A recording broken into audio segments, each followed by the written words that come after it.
All right, welcome back to another episode of College Football Radio.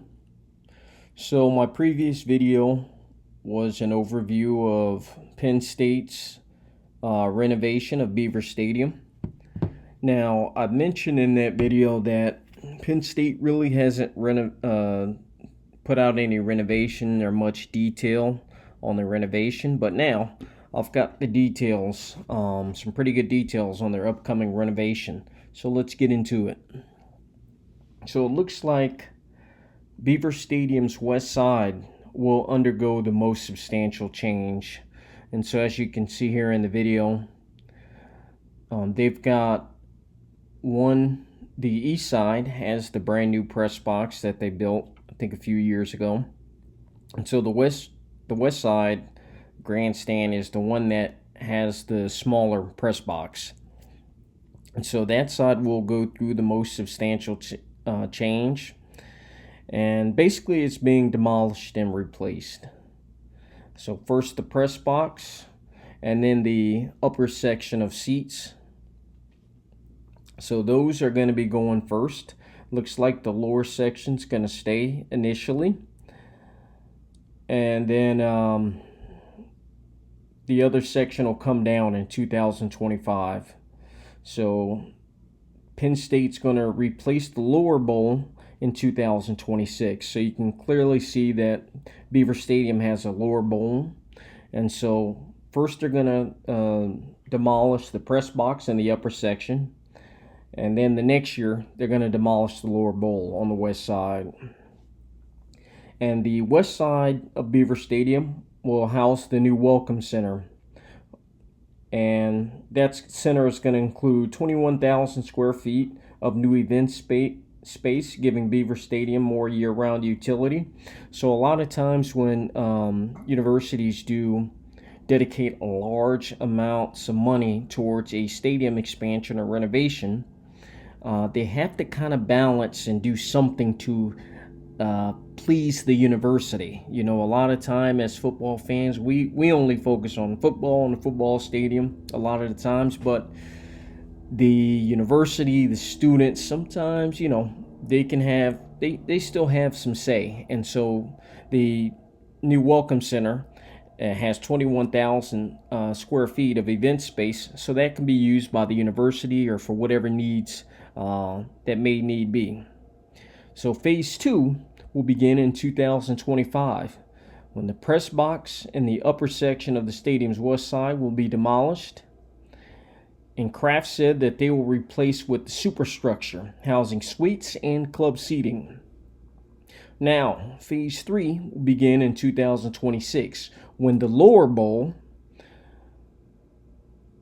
I've got to can show it to you right here. So that lower bowl will be replaced in 2026. That will be removed and replaced with club seating. Now that kind of sounds a little odd that the lower bowl will be replaced with club seating, but maybe that's to add more comfort, because as you can see, the existing Beaver Stadium with all the lower bowl and both grandstands, it's all bleacher seating. So that kind of makes sense. Anyway, moving on. So phase 3 will begin in 2026 when the lower bowl seating on the west side will be removed and replaced with club seating. The entire project is scheduled for completion in time for the 2027 college football season. Now, as far as the capacity, Beaver Stadium has one of the few stadiums in college football that has 100,000 seat plus capacity. Beaver Stadium's currently at 106,000, so it's very important that they stay above 100,000. That's huge as far as recruiting. I can't tell you, as far as any team in the country that has a stadium above 100,000 is a blue blood. So that's Penn State, Michigan, Ohio State in the Big Ten, Alabama, Tennessee, LSU, Texas A&M, and I believe Texas Longhorns. I believe that's all of them that have 100,000 plus seating. And Penn State has released that They haven't released the official capacity, but they have released a statement saying Beaver Stadium's seating would remain above 100,000 after the renovation. The current capacity is 106,572. But during one of their meetings, one of their trustees referenced Beaver Stadium will lose about 900 seats during the renovation. Now that's not bad because they're going to be putting in some improved seating. They're going to be doing a total renovation on the west side, but only losing 900 seats. That's great. So they will stay above 100,000 seats for sure.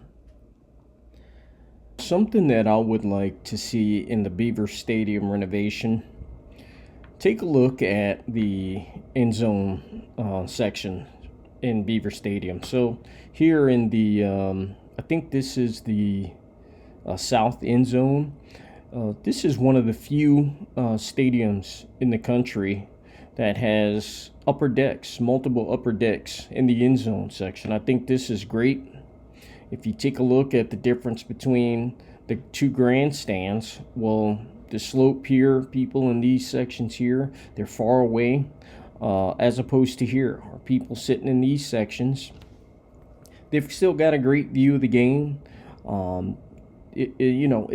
I'd much rather be here in this section than way up here. Trying to look over people's heads when there's a great play. Everyone stands up, and it's kind of tough. I think that Penn State should continue this look with its sideline grandstands. So I know they're only going to be, based on what they put out, I know they're only going to be changing the west side, but still, I think they should go with the same look with the upper deck that they did with the end zone sections.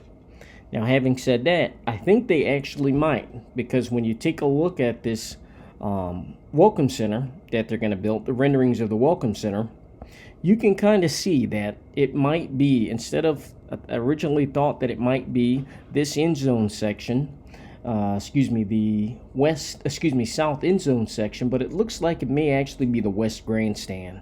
And if so, if they're going to remove the replace the upper west grandstand with an upper deck, I think that's going to be the right move, because it'll make Beaver Stadium a more complete stadium, and it'll give better sight lines for the fans. Now, I'm going to leave you guys with this. I always mention this to you guys, and Penn State themselves have released a statement saying something that I always tell you guys, which is extremely important, and I'm going to end the video on it. Patrick Kraft, Penn State athletic director, stated, "There have been no major improvements to Beaver Stadium since 2001, whereas many of our peers in the Big Ten Conference and around the country have made significant financial investments to enhance their home stadiums. We are behind both in fixing the necessary structural needs within the stadium and what we provide to our fans. It is time for Penn State to catch up with its peers. Beaver Stadium should be more than just average, more than just comparable to others. It should be a model for the college and the NFL world, with innovation, experiences that are different, and exciting technology.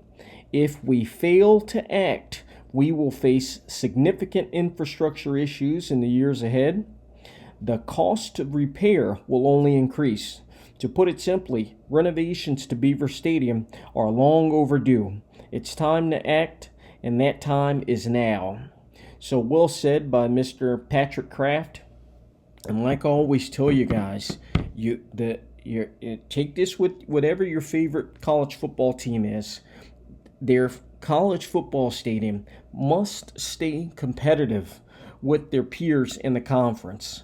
If it doesn't, they'll fall behind within the conference, and if you can't win your conference, you can't compete for a national championship. All right, that's all I got. You guys have a great day.